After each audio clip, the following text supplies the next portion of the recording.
천산귀환 제24화 극북의 진실. 나흘째 새벽, 천풍대가 극북에 도착한 것은 눈보라가 가장 심할 무렵이었는데 하늘이 보이지 않았고 땅도 구분되지 않았으며 온 세상이 하얗게 흐려져 앞뒤 구분이 없었으나 연운백은 멈추지 않고 혼옥이 가리키는 방향만 따라 걸었다. 대주님. 청풍이 뒤에서 불렀는데 목소리가 떨렸다. 저기 보입니까? 연운백이 시선을 들자 눈보라 너머로 검은 형체가 보였는데 산이 아니었고 산보다 더 크고 더 높고 더 어두웠다. 저게 뭡니까? 홍련이 물었으나 아무도 답하지 못했는데 형체가 점점 가까워질수록 두려움이 커진 것은 자연이 만든 것이 아니라는 확신이 들었기 때문이었다. 한 식경을 더 걸어 형체 앞에 섰을 때 그것은 벽이었다. 하늘까지 닿을 것처럼 높은 벽이 천산 극북을 가로막고 있었는데 얼음으로 만든 벽도 아니었고 돌로 쌓은 벽도 아니었으며 한기 자체가 굳어져 만들어진 벽이었다. 소매가 벽에 손을 뻗었다가 급히 거두며 말했다. 설곡에서 본 것과 같습니다. 차가움이 살을 태웁니다. 봉인이다. 연운백이 벽을 올려다보았는데 벽 전체에 문양이 새겨져 있었고 설곡에서 본 진법보다 훨씬 복잡했으며 선의 굵기도 달라서 어떤 선은 팔뚝만큼 굵었고 어떤 선은 머리카락처럼 가늘었다. 설곡의 봉인은 가지였어. 이건 뿔이다. 청풍이 벽을 따라 걸으며 문양을 살피고는 말했다. 진법의 핵심이 이 안에 있습니다. 천산 전체의 봉인이 이곳에서 시작됩니다. 문은 어디 있나? 연운백이 물었으나 청풍이 벽을 한 바퀴 돌아도 입구를 찾지 못하자 연운백이 혼옥을 꺼내는데 옥이 즉시 떨리며 벽의 한 지점을 가리켰고 다른 곳과 다를 바 없어 보였으나 혼옥의 반응은 확실했다. 연운백이 다가가 손을 뻗어 차가운 벽 표면에 손바닥을 댔는데 한기가 파고들었으나 참고 혼옥을 벽에 가져다 댔다. 순간 벽 전체가 흔들렸고 문양들이 일제히 빛나기 시작했으며 혼옥을 댄 지점을 중심으로 선들이 움직이고 벽이 갈라졌는데 아니, 문이 열렸다. 벽 한가운데가 좌우로 벌어지며 통로가 나타났고 통로 안은 어두웠으나 끝이 보였으며 희미한 빛이 멀리서 새어나오고 있었다. 들어간다. 연운백이 먼저 발을 내디뛰었고 동료들이 뒤를 따랐으며 문이 뒤에서 천천히 닫히기 시작하자 석화가 뒤를 돌아보았다. 대주님, 문이. 상관없다. 어차피 돌아갈 생각 없다. 통로는 생각보다 길었는데 한참을 걸었으나 끝이 보이지 않았고 벽 양옆에도 문양이 새겨져 있었으며 걸을수록 문양의 빛이 강해졌다. 소매가 중얼거렸다. 이 문양들 모두 살아 있습니다. 진법이 아직 작동하고 있다는 뜻이다. 연운백이 걸음을 멈추지 않았는데 통로 끝이 점점 가까워지고 빛이 더 밝아졌으며 통로를 벗어났을 때 눈앞에 펼쳐진 광경에 모두가 숨을 멈췄다. 거대한 공간이었는데 하늘이 있었고 아니, 하늘처럼 보이는 천장이 있었으며 천장 전체가 푸른빛을 내며 빛나고 있었고 공간 중앙에는 거대한 기둥이 서 있었다. 기둥은 얼음으로 만들어졌으나 투명하지 않았고 내부에 무언가 갇혀 있는 것처럼 흐릿했다. 저건 청풍이 말을 잇지 못했는데 기둥 주변으로 수십 개의 선이 연결되어 있었고 선은 모두 진법의 일부였으며 천장과 바닥, 벽으로 뻗어나가 공간 전체를 감싸고 있었다. 봉인의 중심이다. 연운백이 기둥을 향해 걸었는데 기둥이 가까워질수록 혼옥이 더 세게 떨렸고 공명하는 힘이 강해지고 있었다. 기둥 앞에 섰을 때 내부가 더 잘 보였고 형체는 분명하지 않았으나 거대했으며 사람보다 컸고 짐승보다도 컸다. 아니, 형체라기보다는 응축된 한기 덩어리에 가까웠고 천산의 모든 추위가 이곳에 모여 굳어진 것처럼 보였다. 뭐가 갇혀 있는 겁니까? 홍련이 떨리는 목소리로 물었으나 연운백이 대답하지 못했고 알 수는 없었지만 다만 한 가지는 확실했다. 저것은 살아있지 않았다. 기둥 안에서 움직임이 느껴지지 않았고 다만 엄청난 힘만이 압축되어 갇혀 있을 뿐이었다. 천사는. 연운백이 중얼거렸다. 이것을 가두기 위해 만들어진 거구나. 그때 뒤편에서 목소리가 들렸다. 늦었군.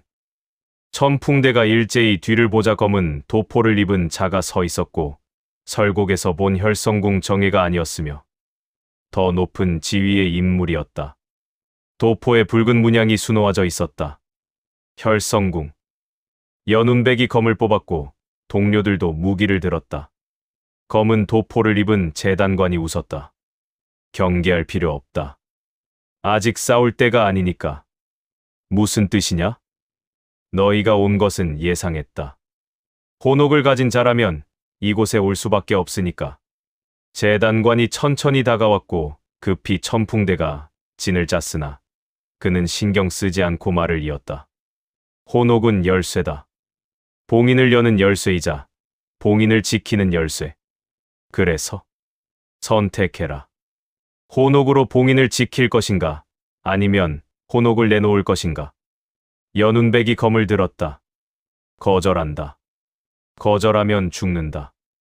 너와 내 사제 모두. 그럼 싸우자. 재단관이 한숨을 쉬었다. 고집이 세군. 하지만 상관없다. 어차피 결과는 정해져 있으니까. 그가 손을 들자 공간 곳곳에서 기척이 느껴졌고 숨어있던 혈성궁 무인들이 나타났는데 20명이 넘었다. 여기가 내 무덤이다. 천풍대주. 격돌이 시작되었고 혈성궁 무인들이 사방에서 달려들자 천풍대는 등을 맞댄 채 원진을 짰다. 홍련이 가장 먼저 검을 휘둘렀는데 3명의 혈성궁 무인이 동시에 창을 찔렀으나 홍련의 검기가 창을 밀어냈다. 소매는 침을 날려 혈도를 노렸고 1명이 침에 맞아 쓰러졌으나 다른 자들이 즉시 자리를 메웠다. 백화는 뒤에서 활을 당겨 멀리 있는 적의 경로를 끊었는데 화살이 날아가 1명의 어깨를 관통했다. 연운백은 중심에 서서 움직이지 않고 사제들이 막고 있는 동안 적의 배치를 살폈다. 둘러싸는 진영이 아니다. 막는 진영이다. 혈성궁은 천풍대를 죽이려는 것이 아니라 기둥에서 멀리 떨어뜨리려 하고 있었다. 그런데 이상한 점이 있었다. 공격이 너무 약했다. 청풍, 소매, 홍련. 뒤로 물러나라. 사제들이 당황했으나 연운백의 명령은 분명했다. 기둥으로 간다. 나를 따라와. 연운백이 앞으로 나서며 검을 들지 않고 혼옥을 꺼내자 빛을 발하면서 주변의 한기가 움직이기 시작했고 설곡에서처럼 계곡에서처럼 한기가 연운백을 중심으로 모여들었다. 혈성궁 무인들이 움직임을 멈췄는데 한기가 그들을 밀어냈고 공격할 수 없었다. 지금이다. 연운백이 달렸고 사제들이 뒤를 따랐으며 혈성궁 무인들이 다시 달려들었으나 한기의 벽이 막아냈다. 기둥 앞에 도착했을 때 연운백이 혼옥을 기둥에 가져다 대자 순간 기둥 전체가 흔들렸고 내부의 한기 덩어리가 움직이기 시작했는데 느리지만 분명하게 팽창하고 있었다. 깨지고 있다. 소매가 소리쳤는데 기둥의 금이 갔고 작은 금이었으나 점점 커지고 있었다. 연운백이 혼옥을 거두려 했으나 늦었는데 혼옥이 기둥에 달라붙어 떼어낼 수 없었고 혼옥과 연결된 연운백의 손등에서 하얀 문양이 번지기 시작하며 팔을 타고 어깨로 올라갔다. 연운백이 신음을 삼켰는데 혼옥이 기둥의 힘을 빨아들이고 있었고 그 힘이 연운백에게 역류하고 있었다. 재단관이 웃으며 다가왔다. 봤느냐? 혼옥은 양쪽 다 열 수 있다. 봉인을 지키려 해도 결국 깨뜨리게 되어 있다. 무슨 소리냐? 혼옥은 원래 봉인의 일부였다. 하지만 누군가 떼어냈지. 봉인을 약하게 만들기 위해. 연운백이 눈을 크게 떴다. 누가? 내가 아는 사람이다. 천산파 안에 있는 사람. 재단관이 손을 들자 혈성궁 무인들이 일제히 물러났는데 공간 입구를 향해 길을 열었다. 발소리가 들렸다. 천풍대와 혈성궁 무인 모두가 그쪽을 보았는데 한 사람이 걸어 나왔고 천산파 장로복을 입고 있었으며 얼굴이 드러났다. 소운 장로였다. 재단관이 말했다. 측정은 끝났다. 천풍대주 연운배, 혼옥과의 연결 깊이, 정지의 무공 사용 가능 횟수, 그리고 생명력 잔량. 모두 계량했다. 소운 장로가 천천히 다가오며 덧붙였다. 이제 재단을 시작한다. ACT 세배 신자의 논리. 소운 장로. 청풍이 떨리는 목소리로 말했다. 소운 장로가 천천히 걸어왔는데 표정은 평온했고 후회도 두려움도 없었다. 연운백, 놀랐느냐? 언제부터? 처음부터다. 소운 장로가 기둥을 바라보았다. 20년 전 내가 이곳을 처음 발견했을 때부터. 결성궁은 그보다 먼저 알고 있었고 나는 그들과 손을 잡았다. 홍련이 검을 뽑았다. 배신자. 배신이라. 소운 장로가 웃었는데 쓸쓸한 웃음이었다. 천산파를 살리기 위한 선택이었다. 너희는 모른다. 이 봉인이 무엇을 가두고 있는지.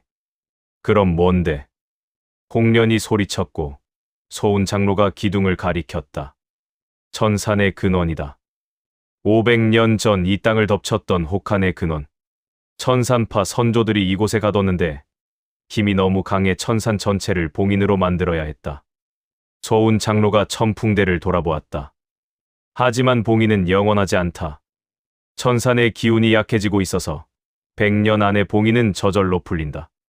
그럼 한파가 다시 퍼지고 천산 전체가 얼어붙는다. 그래서 혈성궁과 손을 잡았다는 거냐? 연운백이 물었고 소운 장로가 고개를 끄덕였다. 혈성궁은 이 힘을 다루는 방법을 알고 있다. 천천히 조심스럽게 풀어서 분산시키는 방법을. 미쳤구나. 미친 게 아니다. 현실적인 거다. 소운 장로의 목소리가 높아졌다. 너희는 이상만 말한다. 정의, 명분, 수호. 하지만 현실은 천산파는 약하다. 무림에서 밀리고 사제들은 줄어들고 지킬 힘도 없다. 이대로 가면 천산파는 스스로 무너진다. 그래서 적과 손을 잡는 게 답이냐? 적이 아니다. 협력자다. 소운 장로가 재단관을 바라보았다. 결성궁은 이 힘을 원한다. 천산파는 생존을 원한다. 서로 원하는 게 다르니 나눌 수 있다. 연운백이 혼옥을 붙잡은 채 말했다. 나누는 게 아니라 넘기는 거다. 천산을 통째로. 천산은 어차피 망할 곳이다. 소운 장로가 소리쳤다. 봉인이 풀리면 끝이다. 한파가 퍼지면 살아남을 수 없어. 하지만 혈성궁과 함께라면 다르다. 힘을 통제하고 분산시키고 새로운 천산을 만들 수 있다. 청풍이 앞으로 나섰다. 새로운 천산이 아니라 혈성궁의 천산이겠죠. 그게 뭐가 문제냐? 이름이 중요한 게 아니라 사람이 중요하다. 사제들이 살고 무파가 이어지면 되는 거 아니냐? 장로님, 소매가 조용히 말했다. 그건 천산파가 아닙니다. 소운 장로가 소매를 바라보았는데 잠시 침묵이 흘렀다. 너희는 너무 어리다. 세상을 모른다. 어려서 모르는 게 아닙니다. 소매가 연운백을 바라보았다. 대주님이 가르쳐 주셨습니다. 천산파는 이름이 아니라 마음이라고. 지키려는 것이 무엇인지 알아야 한다고. 가르침이고 뭐고. 소운 장로가 말을 멈추자 연운백이 혼옥을 기둥에서 떼어냈고 손등의 문양이 가슴까지 번져 있었으나 참았다. 소운 장로. 연운백이 검을 들고 마지막으로 물었다. 돌아올 생각 없나? 돌아갈 곳이 없다. 그럼 막는다. 막을 수 있을 것 같으냐? 소운 장로가 품에서 작은 옥패를 꺼냈는데 혈옥이었다. 남쪽에서 천산파는 무너지고 있고 이곳에서 봉인은 약해지고 있다. 내가 막아봤자 시간만 조금 늘어날 뿐이다. 연운백이 대답하지 않고 검을 세웠는데 소운 장로가 혈옥을 쥐자 붉은 기운이 손에서 뿜어져 나왔다. 내가 직접 끝내주마. 두 사람이 동시에 움직였다. 연운백의 검과 소운 장로의 혈기가 부딪혔는데 쇳소리가 공간에 울렸고 파동이 퍼져나가며 주변의 혈성국 무인들이 뒤로 밀렸다. 대주님을 도와라. 청풍이 소리치며 혈성국 무인들에게 달려들었고 소매와 홍련도 함께 움직였으며 석화와 백화가 양쪽에서 길을 끊고 야매가 독침을 날려 적의 움직임을 묶었다. 연운백은 혼자 소운 장로와 단독으로 맞섰다. 정지의 검. 소운 장로가 비웃었다. 그걸 쓸 때마다 내 목숨이 줄어든다는 거 알지? 지금 내 몸 상태로 한 번만 더 쓰면 죽는다. 연운백이 검을 휘둘렀고 소운 장로가 혈기로 막았으며 검기와 혈기가 충돌하며 불꽃이 튀었다. 혼옥도 쓸수록 잠식당한다. 내 가슴의 문양을 봐라. 이미 심장에 닿았고 조금만 더 번지면 끝이다. 알고 있다. 알면서도 쓰겠다는 거냐? 그게 내 선택이다. 연운백이 다시 검을 휘두르자 이번엔 빨랐고 소운 장로가 뒤로 물러났다. 고집불통이군. 소운 장로가 혈옥을 높이 들자 혈옥에서 붉은 빛이 쏟아져 나왔고 빛이 기둥을 향했다. 기둥의 금이 더 커졌는데 내부의 한기 덩어리가 팽창했으며 더 분명하게, 더 강하게 압력이 높아지고 있었다. 봐라, 이미 깨지고 있다. 연운백이 혼옥을 꺼냈는데 혼옥도 빛을 발했고 하얀 빛이 붉은 빛과 부딪혔다. 두 빛이 공중에서 충돌하며 폭발했는데 파동이 사방으로 퍼져나가며 천풍대와 혈성국 무인들이 모두 날아가 바닥에 굴렀다. 연운백과 소운 장로만 서 있었고 두 사람 모두 피를 흘리고 있었다.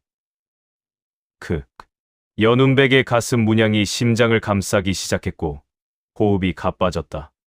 소운 장로도 상태가 좋지 않았고 혈옥의 반동으로 손이 갈라져 피가 흘렀다. 포기해라. 이미 늦었다. 기둥의 금이 절반 이상 갈라져 있었고 조금만 더 가면 완전히 부서질 것 같았다. 이 힘이 퍼지면 모두 끝이다. 그럼 연운백이 혼옥을 쥐었다. 퍼지지 못하게 막는다. 혼옥에 내공을 쏟아부었는데 혼옥이 더 밝게 빛났고 하얀 빛이 기둥을 감쌌으며 기둥의 금이 천천히 메워지기 시작했다. 빛이 금 사이로 스며들며 다시 봉인하고 있었다. 안 돼. 소운 장로가 혈옥을 다시 들었으나 혈옥이 반응하지 않았는데 이미 한계까지 사용했기 때문이었다. 재단관이 앞으로 나섰다. 내가 한다. 그가 품에서 더 큰 혈옥을 꺼내자 붉은 빛이 더 강했고 빛이 기둥을 향했다. 연운백이 몸을 돌려 혼옥의 빛을 재단관에게 향했는데 붉은 빛과 하얀 빛이 다시 부딪혔다. 청풍. 연운백이 소리쳤다. 기둥을 지켜라. 청풍이 혈성국 무인을 밀쳐내고 기둥으로 달려가 검을 기둥 앞에 세웠고 소매와 홍련도 함께 서서 셋이 기둥을 등지고 혈성국 무인들을 막아섰다. 연운백은 혼자서 소운 장로와 재단관 둘을 상대했다. 무리다. 소매가 소리쳤는데 연운백의 몸 상태가 한계였고 가슴 문양이 목까지 번지고 있었다. 괜찮다. 연운백이 가까스로 말하며 검을 들었는데 손이 떨렸다. 정지의 검을 쓸 수 없었는데 한 번만 더 쓰면 죽는다는 걸 알고 있었지만 쓰지 않으면 이길 수 없었다. 선택해야 한다. 연운백이 눈을 감고 심호흡을 했는데 혼옥의 힘이 온몸을 타고 흘렀다. 검을 들어 허공에 점을 찍었다. 정지의 검. 시간이 느려졌는데 소운 장로와 재단관의 움직임이 멈췄고 혈기가 공중에서 정지했다. 연운백이 다가가 검을 휘둘러 소운 장로의 혈옥을 노렸는데 검끝이 혈옥을 관통했고 혈옥이 깨졌으며 붉은 빛이 사라졌다. 이각. 소운 장로가 비명을 질렀는데 손에서 혈기가 역류했고 팔이 검게 변했다. 연운백이 검은 도포에게로 향하려 했으나 몸을 움직일 수 없었다. 정지의 검을 쓴 대가가 왔는데 심장이 멈췄고 한 박자, 두 박자, 세 박자가 지나갔다. 대주님, 사제들이 소리쳤다. 연운백이 무릎을 꿇으며 검을 땅에 찔러 몸을 지탱했다. 재단관 웃었다. 재단이 끝났다. 천풍대주 연운백 생명력 잔량 확인. 정지의 무공 한계 확인. 혼옥 잠식도 확인. 그가 혈옥을 거두며 말했다. 우리의 목적은 달성했다. 더 이상 여기 있을 이유가 없다. 서운 장로가 팔을 부여잡으며 물었다. 그럼 봉인은, 기둥은 필요 없다. 재단관이 기둥을 바라보았다. 봉인은 100년 안에 저절로 풀리니 억지로 깰 필요가 없어. 그때 다시 오면 된다. 서운 장로의 얼굴이 하얗게 질렸다. 그럼 나는 내가 한 일은 문을 여는 거였다. 그리고 천풍대주를 여기까지 끌어오는 것. 둘 다 잘했어. 재단관이 손을 들자 혈성궁 무인들이 일제히 물러났다. 철수한다. 서운 장로를 부축해 일으키며 말했다. 천풍대주, 오늘은 여기까지다. 100년 뒤에 다시 보자. 혈성궁 무인들이 빠르게 사라졌고 서운 장로도 함께 끌려가며 한 번 돌아보았으나 연운백과 눈이 마주치자 고개를 돌렸다. 천풍대만 남았다. 연운백이 혼옥을 기둥에 붙이자 혼옥이 기둥에 흡수되기 시작했다. 천천히 빛과 함께 사라졌다. 대주님, 무슨 짓을? 청풍이 다가오려 했으나 연운백이 손을 들어 막았다. 혼옥은 봉인의 일부였기에 분리되면 약해지는 거야. 돌려놓으면. 말이 끝나기 전에 혼옥이 완전히 사라졌는데 동시에 연운백의 가슴 문양이 지워지기 시작했고 목에서, 가슴에서, 심장에서 천천히 사라졌다. 기둥의 금도 메워지기 시작했는데 빛이 금 사이를 채우며 다시 단단해졌다. 연운백이 무릎을 꿇었는데 힘이 빠졌고 혼옥이 사라지자 지탱하던 힘도 함께 사라졌다. 대주님, 사제들이 달려와 연운백을 부축했다. 괜찮다, 죽지 않았어. 소매가 맥을 짚었는데 안정적이었고 문양도 사라졌으며 혼옥의 잠식도 멈췄다. 살아계십니다. 당연하지. 연운백이 웃었고 사제들도 웃었다. 돌아가자. 천산파로.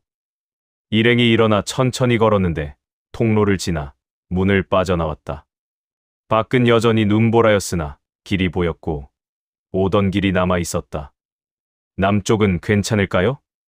석화가 걱정스러운 표정으로 물었다. 장모님께서 막으셨을 거다. 서두르자. 천풍대가 눈을 헤치고 천산파를 향해 한참을 걸었고 눈보라가 약해지며 하늘이 조금씩 밝아졌다. 해가 떠오르고 있었다. 이겼나? 봉인은 고쳤고 혈성궁은 물러갔으며 배신자도 떠났지만 끝난 것 같지 않았다. 혼옥이 사라졌고 힘도 사라져서 이제 연운백은 혼옥 없는 무인이었다. 이제부터가 진짜다. 혼옥 없이, 특별한 힘 없이 오직 자신의 무공으로 천산파를 지켜야 했고 사제들을 지켜야 했다. 대주님, 청풍이 불렀고 연운백이 뒤를 돌아보았다. 네, 저기 천산파가 보입니다. 멀리 천산파의 산문이 보였는데 불이 켜져 있었고 아직 서 있었다. 빨리 가자. 천풍대가 달렸는데 눈을 헤치고 바람을 가르며 집으로 향했고 산문이 가까워지자 문지기들이 보였으며 살아있었다. 천풍대주님. 문지기들이 소리쳤는데 다른 사제들도 나왔고 모두 살아있었다. 남쪽 교전은요? 한 사제가 대답했다. 장모님께서 직접 나서셨고 장로님들과 함께 막아냈습니다. 안도의 한숨이 나왔다. 장문인이 나왔는데 연운백을 보고 미소를 지었다. 수고했다. 극북에서 무슨 일이 있었나? 나중에 말씀드리겠습니다. 긴 이야기입니다. 장문인이 고개를 끄덕였다. 들어와라. 쥐어라. 천풍대가 산문 안으로 들어갔는데 따뜻한 불빛이 맞이했다. 연운백이 뒤를 돌아보며 극북 방향을 바라보았는데 눈보라가 멈추고 있었고 하늘이 맑아지고 있었다. 끝났다. 하지만 이건 시작일 뿐이라는 것을 알고 있었다. 혈성궁은 물러갔지만 사라지지 않았고 소은 장로는 살아있었으며 무엇보다 자신은 혼옥을 잃었다. 더 강해져야 한다. 혼옥 없이도, 특별한 힘 없이도 오직 자신의 무공으로 사제들을 지킬 힘을 키워야 했고 천산파를 지킬 힘을 키워야 했다. 대주님, 들어가십시오. 소매가 불렀고 연운백이 고개를 끄덕이며 안으로 들어갔다. 문이 닫혔다. 밤이 깊었으나 새벽이 오고 있었다.